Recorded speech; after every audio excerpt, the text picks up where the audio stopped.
이 시간에는 마태복음 강해 44번째 시간으로 생각과 행동의 차이라고 하는 주제로 말씀을 배우겠습니다.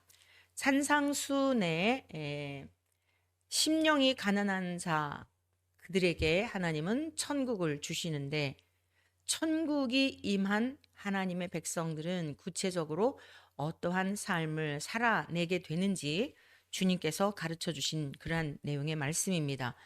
오늘 본문의 말씀은 특히 관계성 속에서 나와 너와의 관계성 속에서 나와 내가 속한 공동체 안에 우리들의 관계성 속에서 그러니까 여러분의 가정에서 여러분이 바깥 세상 속에서 어떠한 관계를 맺으며 살아가야 하는지에 대한 것을 말씀하고 있습니다. 그리고 그러한 우리가 행한 일들에 대한 그 판단과 기준에 대한 것 그것을 하나님의 관점에서 하나님의 잣대로 예수님이 우리에게 가르쳐 주신 것입니다. 귀 기울여 말씀을 우리가 듣고 또 배울 때에 깨닫게 하시는 진리의 성령님의 역사로 우리 모두의 삶이 날마다 더욱 거룩하게 변화되어가는 역사가 있기를 축복합니다. 마태복음 5장 21절 22절 말씀. 자, 예수님이 이렇게 말씀하셨습니다. 옛 사람에게 말한 바 살인하지 말라. 누구든지 살인하면 심판을 받게 되리라 하였다는 것을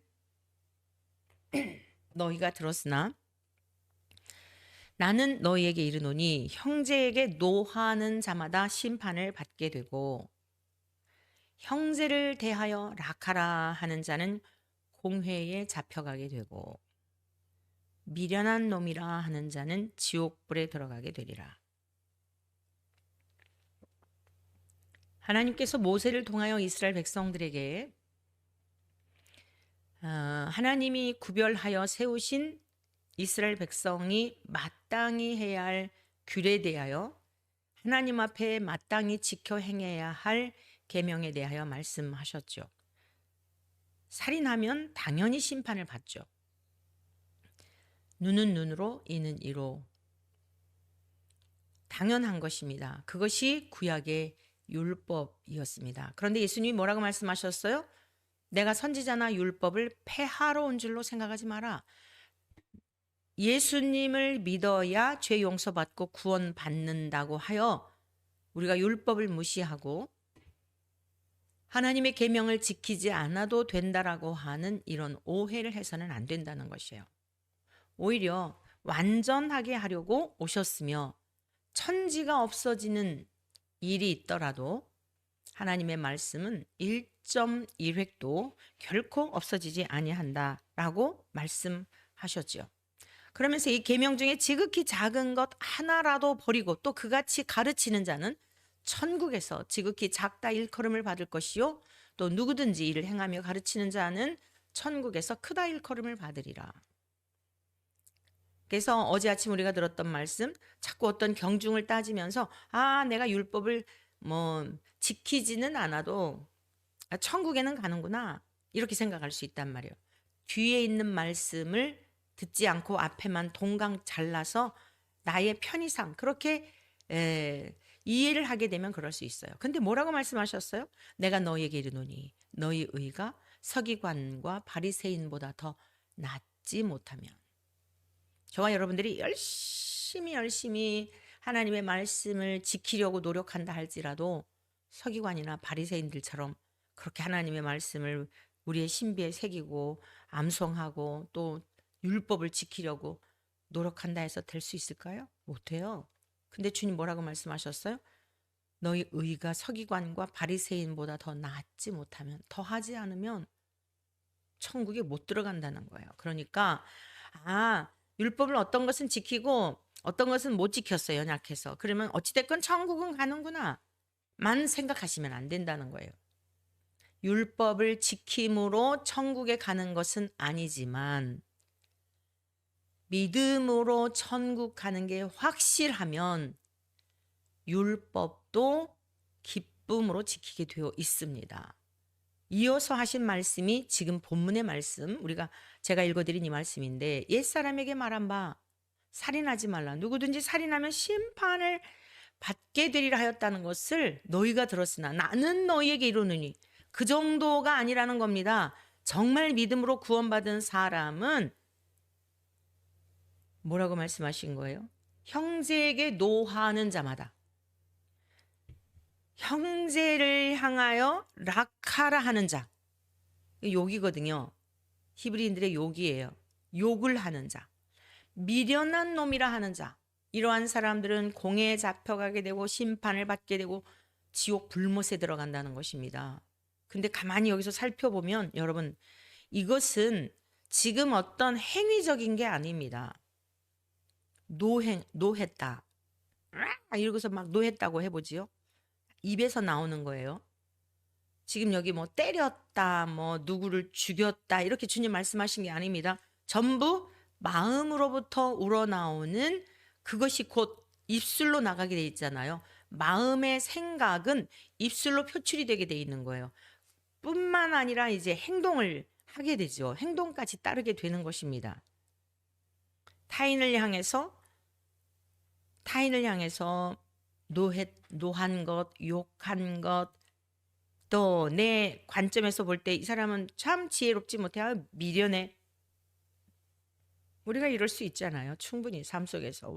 저와 여러분들 얼마나 많이 그렇습니까? 직접 죽인 것이 아닌데도 불구하고 그렇게 생각한 것, 입으로 말한 것, 그렇게 발설한 이것 가지고 결국 지옥 불못에 간다라고 말씀하신 거예요. 자, 결론적인 것부터 말씀을 드리도록 할게요. 하나님 앞에 인간의 생각과 행동은 차이가 없습니다. 이걸 분명히 기억하셔야 돼요. 자, 우리 인간은 어떻죠? 생각에 따라서 얼굴 낯빛이 달라지고, 지금 제가 막 상대방을 향하여 너무 화가 나요. 그러면 얼굴이 일그러지겠죠? 막 어떤 사람은 얼굴에 경련이 일겠죠? 어떤 사람은 얼굴이 파리해지겠죠? 아니면 붉어지기도 하겠죠?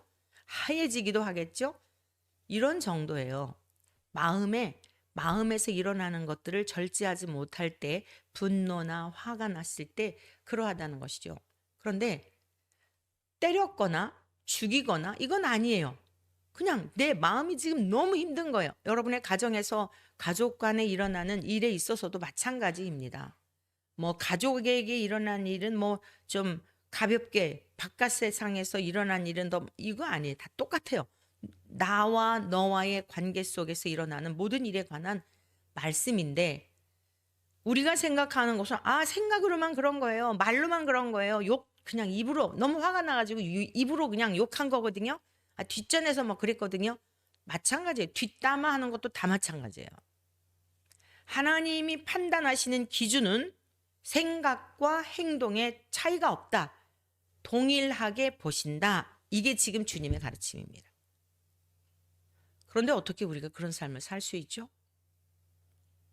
어떻게 화를 안 내고, 어떻게 분노하지 않고, 미워하지 않고, 자식을 키우면서도 답답할 때가 있었지 않습니까?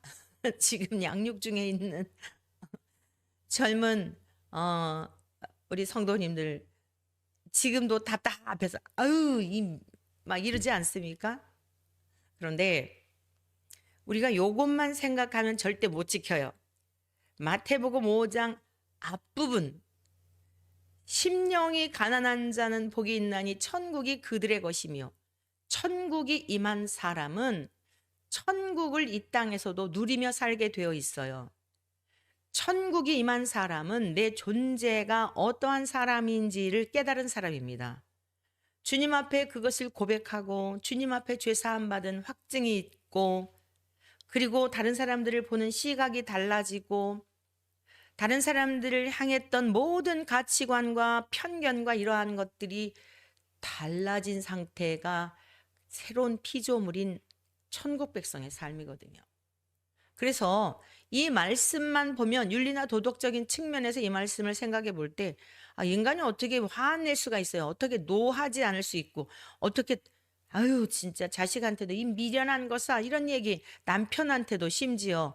여러분, 그러한 경험들 없는 사람이 누가 있습니까? 이 세상에 아무도 없어요. 저를 비롯해서 모두 다 이거 다 우리가 범한 죄들입니다.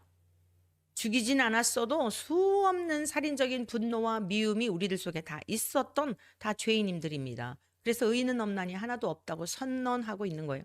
이미 우리는 선고를 받았던 인생들이에요. 그런데 하나님께서 성자 예수님을 통하여 우리들에게 죄 없다라고 선언해 주신 거예요.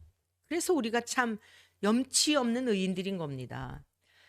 그러한 것을 깨달은 사람들은 이 말씀도 우리의 삶이 실제가 될 수 있다는 거예요. 그러니까 이 말씀이 실제가 되지 못했다는 것은 다시 되돌아가서 정말 내가 하나님 앞에 어떤 존재인가에 대한 걸 날마다 주님 앞에 자신을 돌아보며 하나님의 은혜로 충만하도록, 하나님의 성령으로 충만하도록, 그리하면 남들을 보는 시각과 관점들이 달라지게 됩니다. 점점 달라지게 되어 있어요. 그래서 하나님은 인간을 판단하시는 기준이 생각과 행동 각각이다라고 절대 그러시지 않아요. 우리는 각각으로 봐요. 죽이지는 않았잖아, 때리지는 않았잖아, 이렇게 여유를 갖고 보지만, 여지를 두지만 하나님은 그렇지 않습니다. 자, 성경적인 근거를 보겠습니다. 창세기 6장 5절입니다. 여호와께서 사람의 죄악이 세상에 가득함과 그의 마음으로 생각하는 모든 계획이 항상 악할 뿐임을 보시고, 노아 홍수 이전에 에덴에서 추방당하고 그리고서는 막 생육하고 번성하여 많은 인구가 지금 아주 그 지구촌에, 홍수 이전에 지구촌에 가득 찼을 때에 사람의 죄악도 가득했음을 볼 수 있어요. 그러면서 하나님이 보시기에 그의 마음으로, 마음이 뭐라 그랬어요? 인격이라 그랬죠. 전 존재를 의미한다 그랬잖아요. 그 사람의 전 존재적인 그의 인격을 통하여서 나오는 그 생각. 그러니까 이 생각이라고 하는 거 그냥 나오는 게 아니에요. 그 인격에서 나오는 거예요. 마음으로 생각하는 모든 계획이 항상 악할 뿐임을 보시고, 모든 범사에 하나님을 알 수 있는 능력이 상실되었기 때문에 모든 범사에 말하는 것, 당연히 생각을 통해서 나오는 거죠. 그러한 것들이 악하였다는 거예요. 하나님과 관계없고 하나님을 찾지도 아니하고 하나님의 잃어버린 그 좋은 형상, 사랑의 형상, 공의로운 형상 다 깨어져 버려서 이기적이고 자기 아주 그 극단의 이기적인, 그리고 다른 사람들을 향해서도 내 뜻대로 되지 않으면 죽이고, 이미 살인은 아담의 가정에서부터 일어났었고요. 이때 지금 너무너무 그 죄악이 세상에 가득하였기 때문에 일일이 다 나열할 수가 없는 거예요. 그래서 그냥 죄악이 세상에 가득했다. 그리고 그의 마음으로 생각하는 것이 항상 악했다. 모든 계획하는 거, 설계하는 것 자체가 악하고 모든 일을 도모하는 것 자체가 악하고, 그러니까 열매를 맺게 되겠죠. 음란과 호색과, 그것이 이제 마가복음 7장에서 예수님이 조목조목 말씀하신 내용이죠. 우리 인간 안에 있는 더러운 것들, 악한 생각, 곧 음란과 도적질과 간음과 살인과, 살인이라는 이 개념도 여러분이 이제 바꾸셔야 돼요. 미워하는 거, 분노하는 거, 하나님 편에서 보시기에는 다 죄로 보시기 때문에 순간순간 우리가 죄를 범하였을 때, 또 내가 하나님 앞에 죄를 범하였구나 생각으로라도 범하였을 때 즉시로 회개해야 하는 것입니다.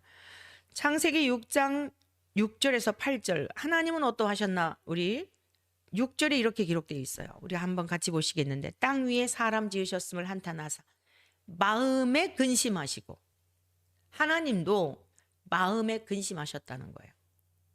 하나님 육체 입으신 분이 아니잖아요. 우리는 자꾸 심장만 생각하죠. 마음은 심장이 아니라 인격을 말한다. 하나님 존재 자체, 하나님 존재 자체이신 하나님이 근심하신 거예요. 이렇게 지은 게 아닌데 그럼 하나님이 실수하셨을까요? 아니에요. 하나님은 실수가 없으신 분입니다. 하나님의 목적은 첫사람 아담이 아니었어요. 두 번째 참 신이며 인간으로 오신 예수 그리스도가 목적이셨어요.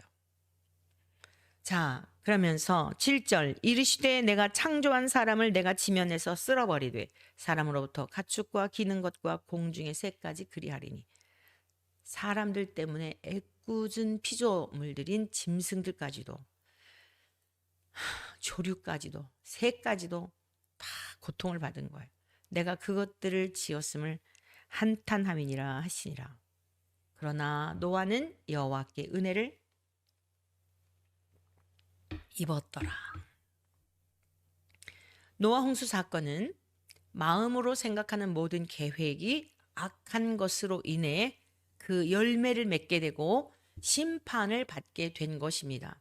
그러나 노아는 하나님께 은혜를 입었다라고 말씀하고 있는데, 그의 생각과 그의 마음을 지켜서, 성경이 기록되기 전이잖아요.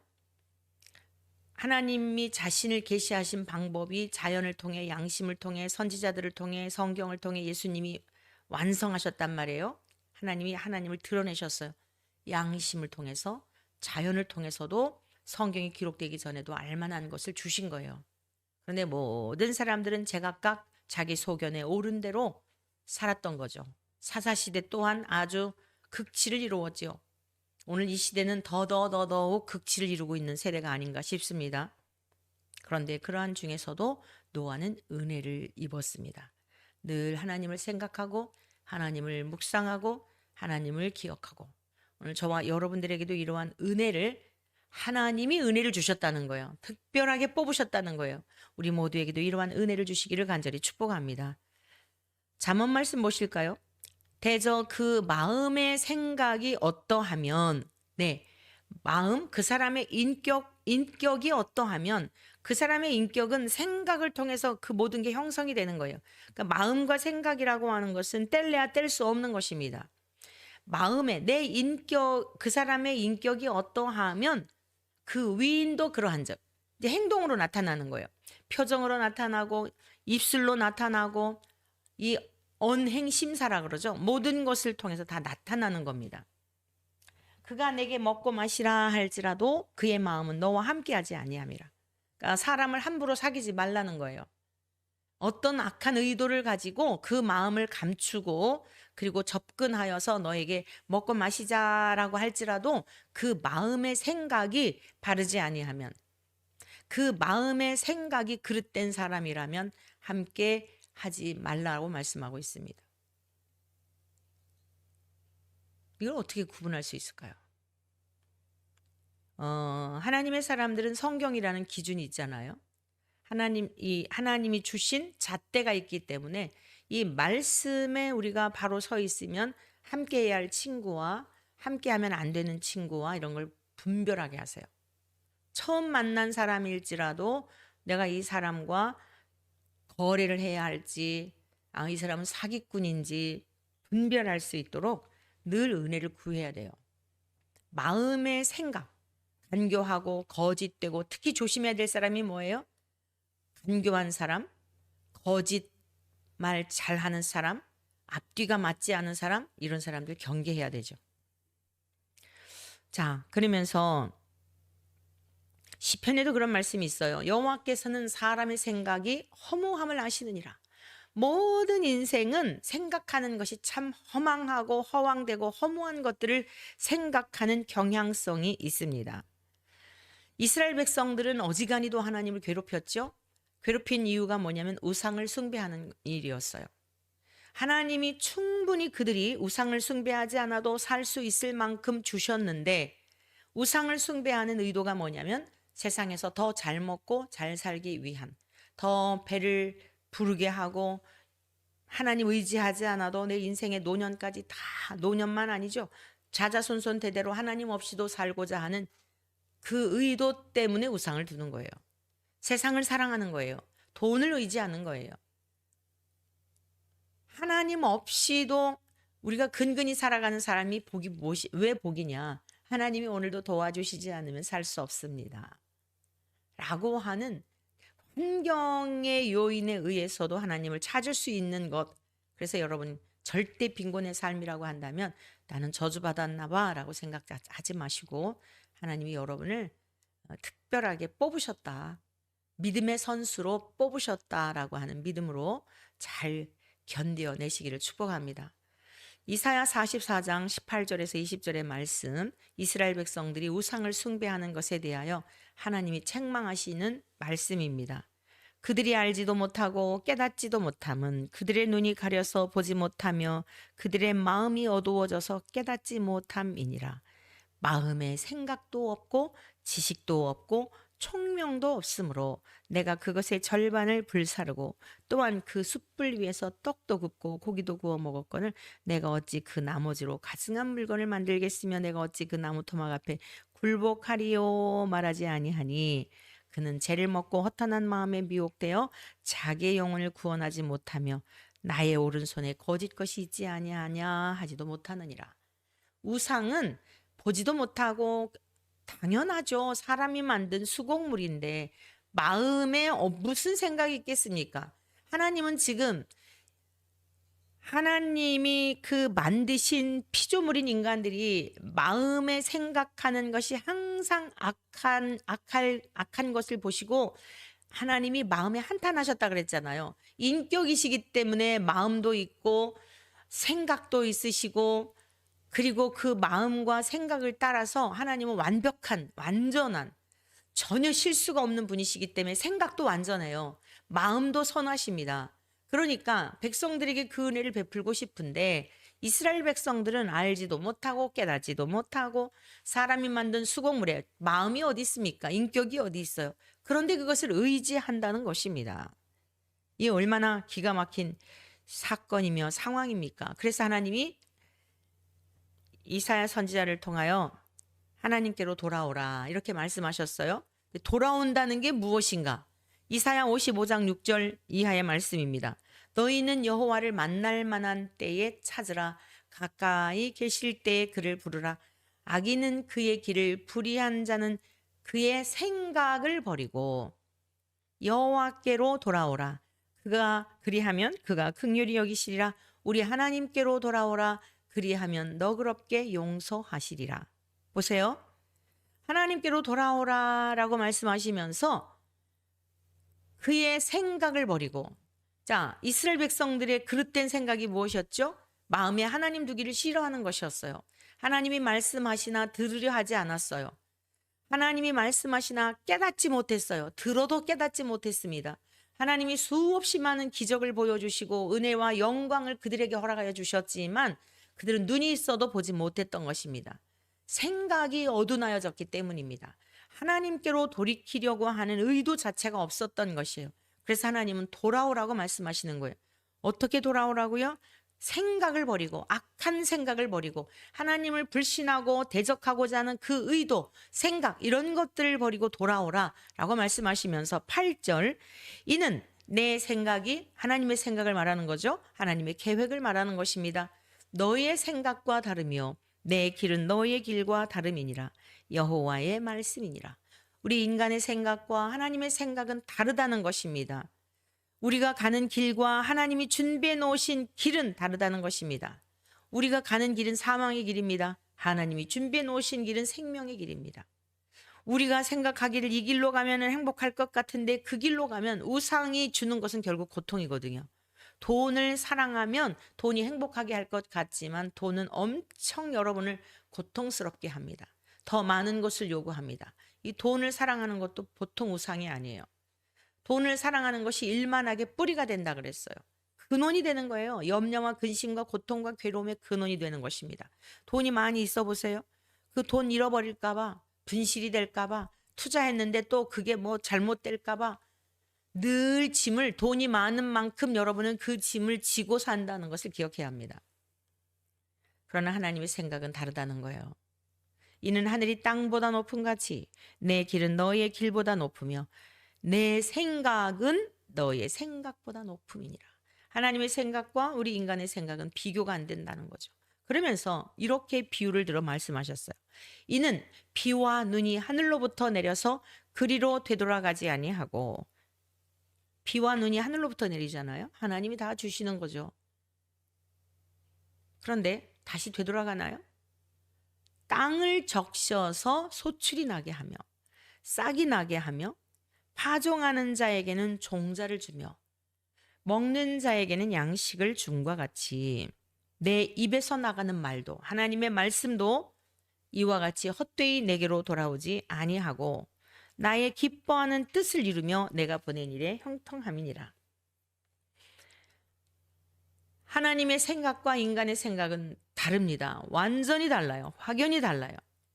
그러므로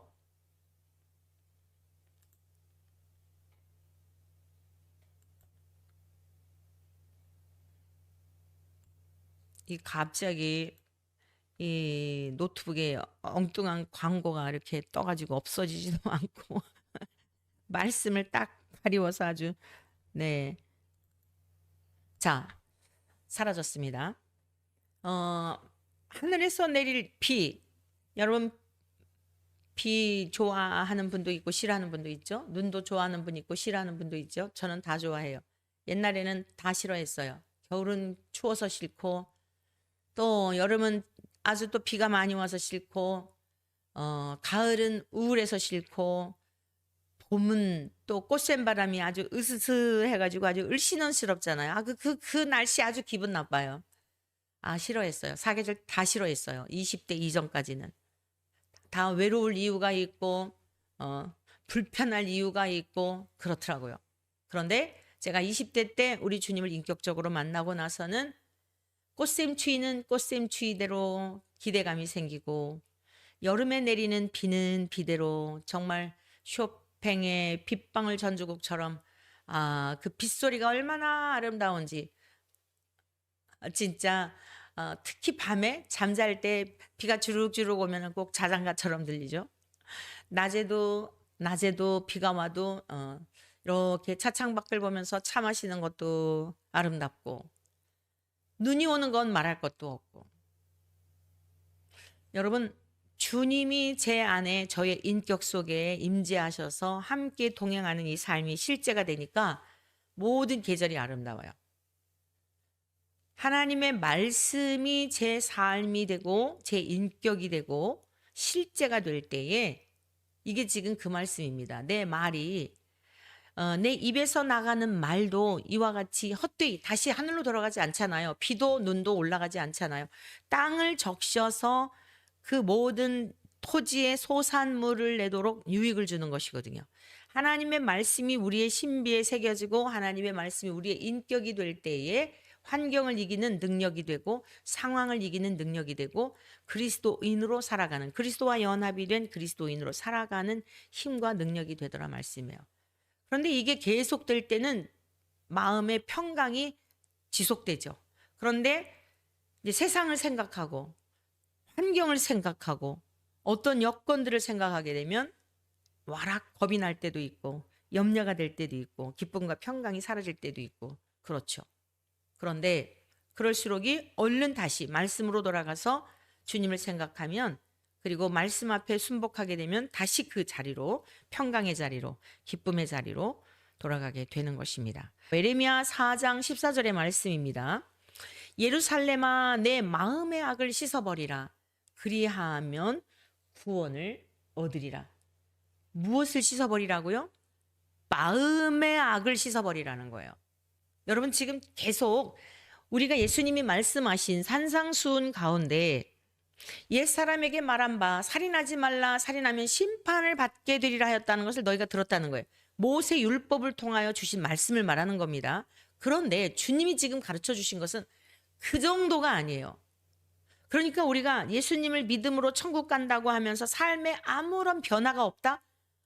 구원파들이 문제가 있는 게 뭐냐면 바로 그거예요. 구원은 따놓은 당상이야 하고 삶에 전혀 달라지지 않는 거예요. 갈지 안 갈지도 모르고 아니 못 가요. 갈지 안 갈지도 모르는 게 아니라 못 갑니다. 왜냐?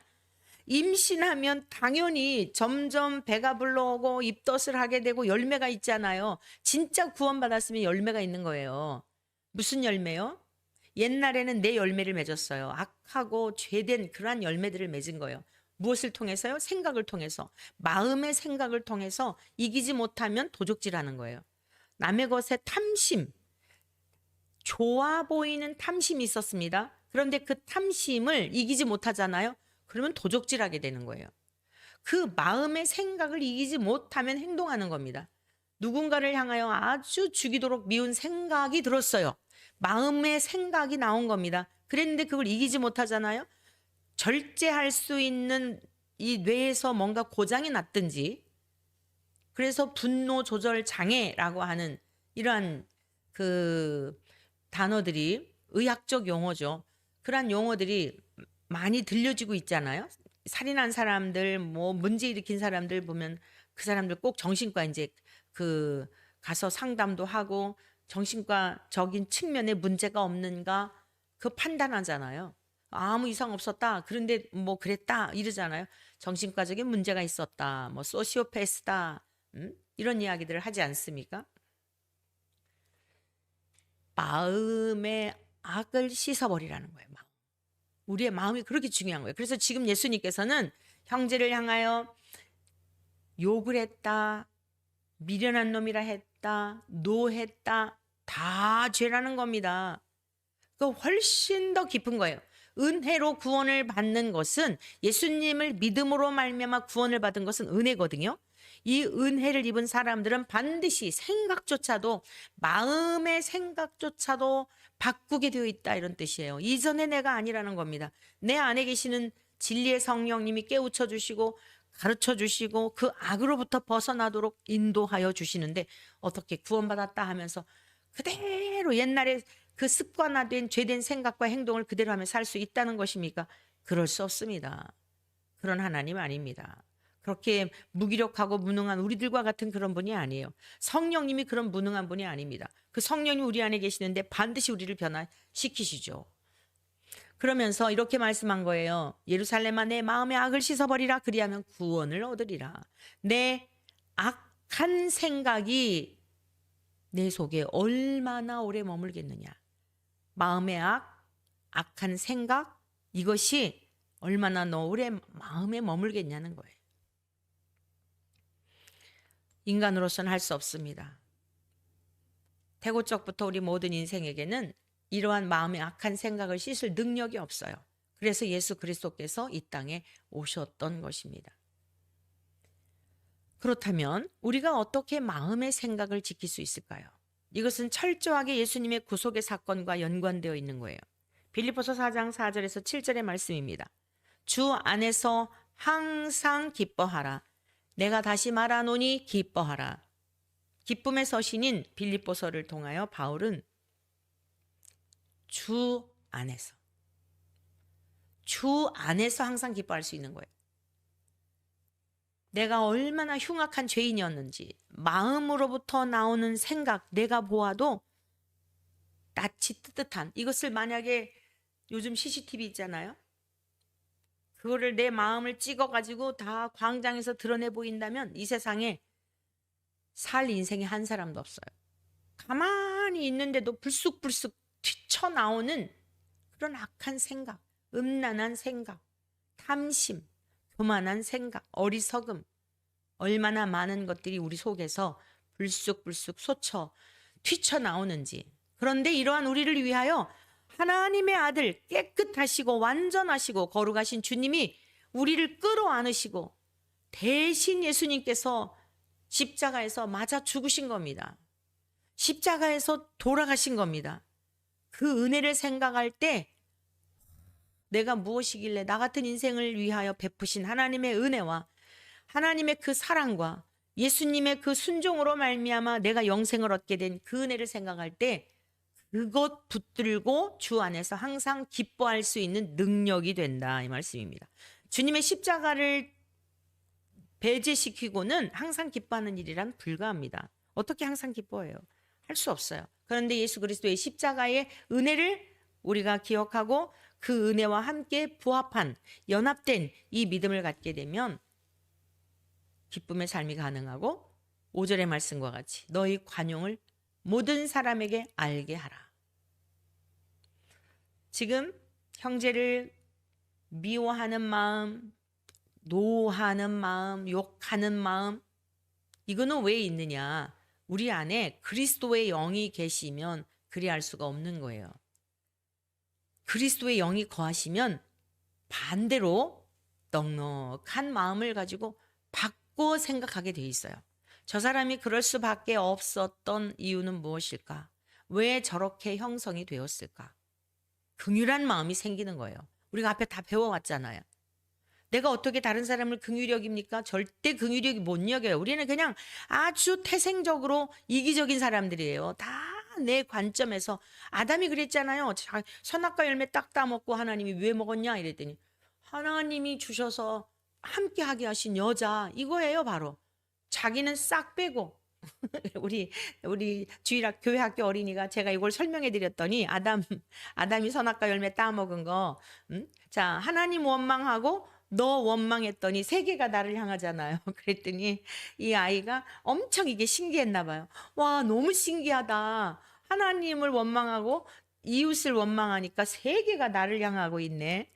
세계가 나를 향하고 있는 거예요. 이거는 우리 모두에게 다 물려받은 거예요. 집에서 무슨 문제가 있을 때 보세요. 너 때문이야, 너 때문이야. 그래, 맞아, 나 때문이야. 이러면 끝나요, 게임이. 근데 그냥 끝까지 너 때문이라고 하는 것을 이제 변론하죠. 그러다가 소리가 높아지고, 그러다 성질 급한 사람은 이제 손이 올라가고, 그러죠. 주 안에서 항상 기뻐하는 근원, 구속의 사건 때문에 기뻐하라는 거예요. 그러면 그 은혜가 임하였기 때문에 천국이 임하였기 때문에 관용 그리스도의 너그러운 마음이 당연히 다른 사람에게도 불쌍히 여기는 마음이 생기는 거예요. 살인자들도 사실 불쌍한 거예요. 우리들도 그런 환경과 형편에 처해 있었다고 한다면 다 그럴 수밖에 없어요. 하나님이 그런 환경에 처하지 않도록 보호해 주시고 그런 마음을 억제해 주시고 눌러 주시고 뭐 정치가들 뭐 어쩌고 저쩌고 하지만요.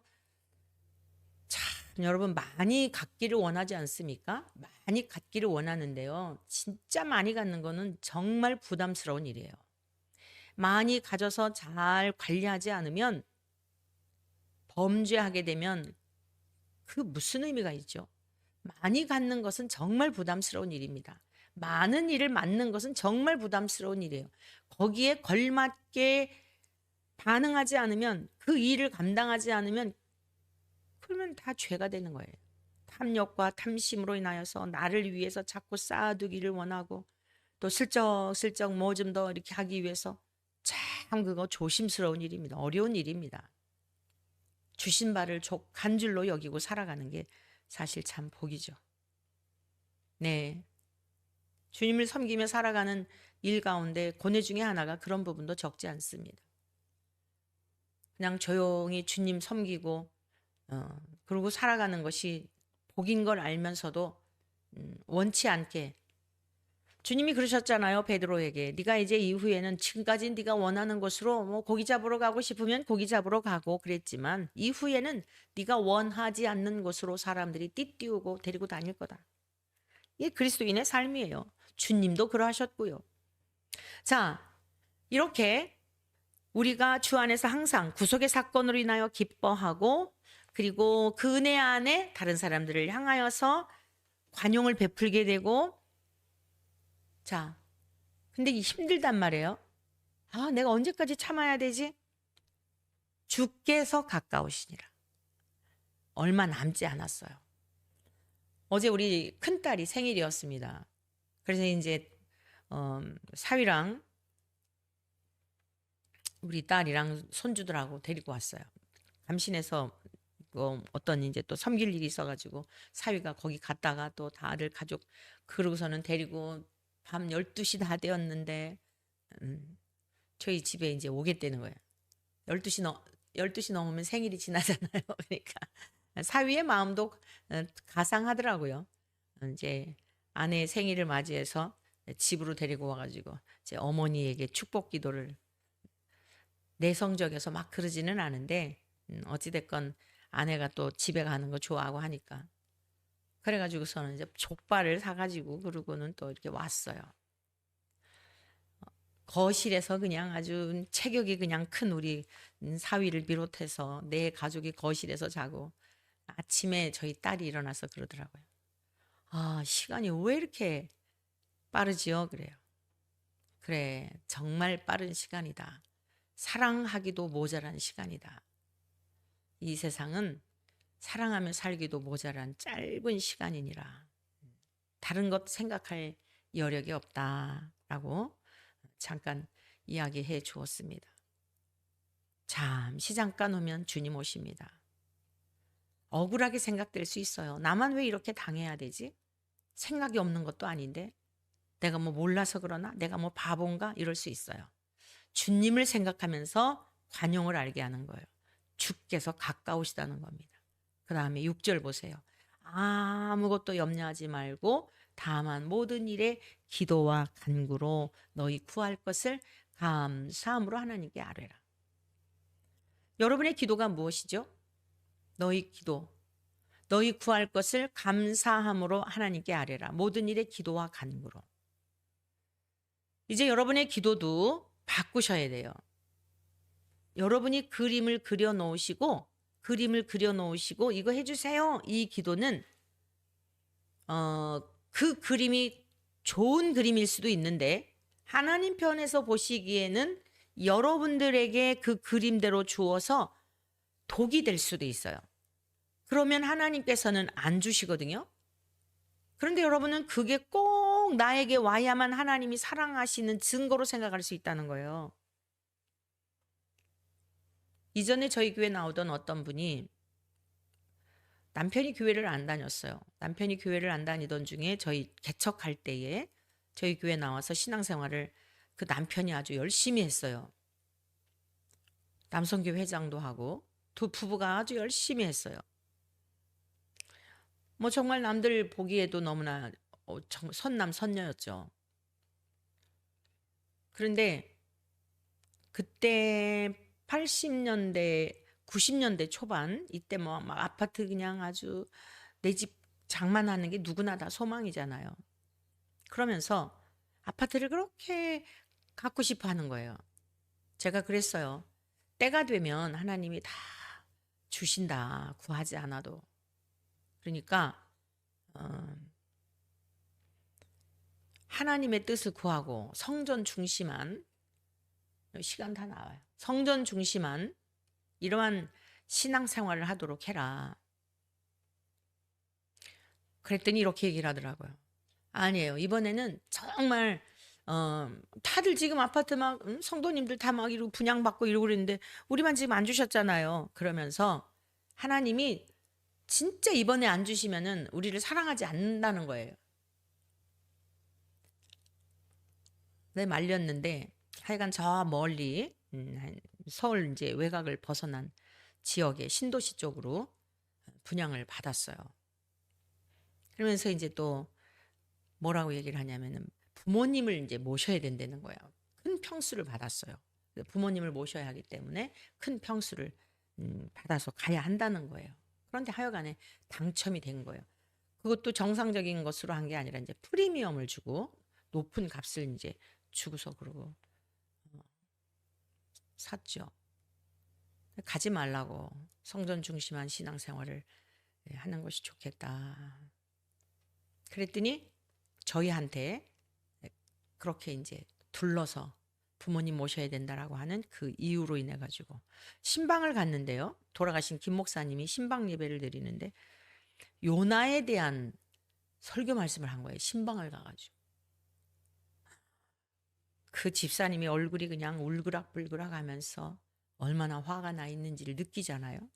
돌아오는 길에 어차피 가기로 한 걸 뭘 그렇게 말씀을 그런 설교를 하느냐 그랬더니 본문 원래 그 가정에 가서 전하려고 했던 메시지가 그게 아니었다는 거예요.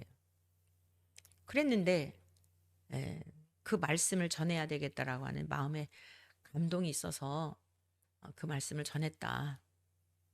그리고서는 이제 이사를 갔죠. 이사를 갔는데 남편이 신앙생활을 안 한 거예요. 안 한 게 아니라 이제 뭐 하여간 성격도 내성적이 그러다 보니까 잘 적응을 못하고 그랬나 봐요. 신앙생활을 이제 안 하고 그리고서는 좋은 직장을 다녔었는데 그 외국인 바이어하고 이제 술을 마시고 늦은 저녁 시간에 술을 마시고서 새벽 뭐 한두 시인가요? 그 청담동 그쪽으로 가다가 이렇게 이 속이 안 좋아가지고 이렇게 토하는 이런 상황이 됐나 봐요. 인도에서 차도로 이렇게 하다가 그만 사고가 나가지고 그 자리에서 갔죠. 30대 그때 초반이었는데 너무 안타까웠어요. 우리가 언젠가는 가요. 사고를 당하기도 하고 질병으로 가기도 하고 그런데 과정을 볼 때 그리고 남편이 신앙생활을 잘하다가 또 가서도 신앙생활을 잘했으면 괜찮죠. 근데 그리고 또 갈 때도 술을 마시고 그러다가 간 모습이 너무 참 안타까웠어요. 장례식장에 이제 연락이 와서 갔는데 마음이 참담하더라고요. 저도 제 또래니까 그때 많은 것을 생각하게 되었어요. 우리가 하나님 앞에 기도를 드릴 때 이거 주시지 않으면 하나님 나를 사랑하시지 않는 증거예요. 너무 저는 그분은 이제 그 얘기를 잊었을지 모르지만 저는 또렷이 기억하거든요. 안 주셔도 하나님이 더 큰 우리의 모든 것을 아시기 때문에 더 큰 그림을 갖고 계세요. 그래서 우리가 이 기도를 동시에 드려야 돼요. 하나님, 제가 볼 때는 이것이 하나님께 영광 올려드리고 하나님의 뜻을 이룰 수 있는 좋은 기회라고 생각이 되는데 이것은 제 생각이고요.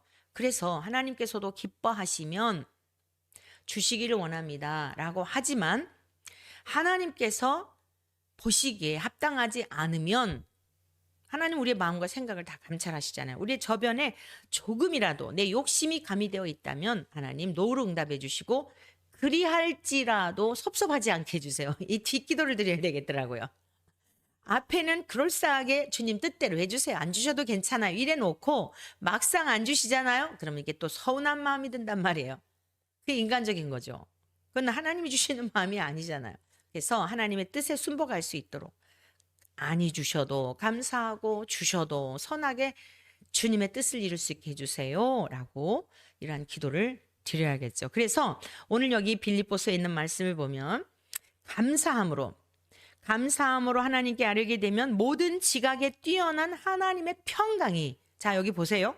그리스도 예수 안에서 너희 마음과 생각을 지키시리라. 주 안에서 항상 기뻐하고 그 과정 속에 이제 여러 가지 우리가 해야 할 일을 말씀하고 있어요. 결론이 뭡니까? 마음과 생각을 지켜주신다는 거예요. 히브리서 4장 12절 13절 말씀 보겠어요. 하나님의 말씀은 살아있고 활력이 있어 좌우의 날선 어떤 것보다도 예리하여 우리의 혼과 영과 및 관절과 골수를 찔러 쪼개기까지 하며 마음의 생각과 뜻을 판단하신 하나님. 무엇이요? 말씀이요. 지으신 것이 하나도 그 앞에 나타나지 않음이 없고 우리의 결산을 받으실 이의 눈앞에 만물이 벌거벗은 것 같이 무엇이 벌거벗은 거예요? 마음과 생각까지도 하나님이 다 감찰하신다는 겁니다. 히브리서 8장 10절의 말씀입니다. 또 주께서 이르시되 그날 후에 내가 이스라엘 집과 맺을 언약은 이것이니 내 법을 그들의 생각에 두고 그들의 마음에 이것을 기록하리라. 나는 그들에게 하나님이 되고 그들은 내게 백성이 되리라. 히브리서 10장 14절에서 16절 말씀 볼까요? 그가 거룩하게 된 자들을 한 번의 제사로 영원히 온전하게 하셨느니라. 우리 주 예수님께서 예수님의 십자가의 구속의 사건과 연관이 되어 있을 때에 우리가 존재 자체가 생각과 마음을 바꿀 수 있는 거지 그럴 수 없다는 거예요. 인간의 힘으로는. 그러면서 예수님이 한 번의 제물이 되셨다는 겁니다.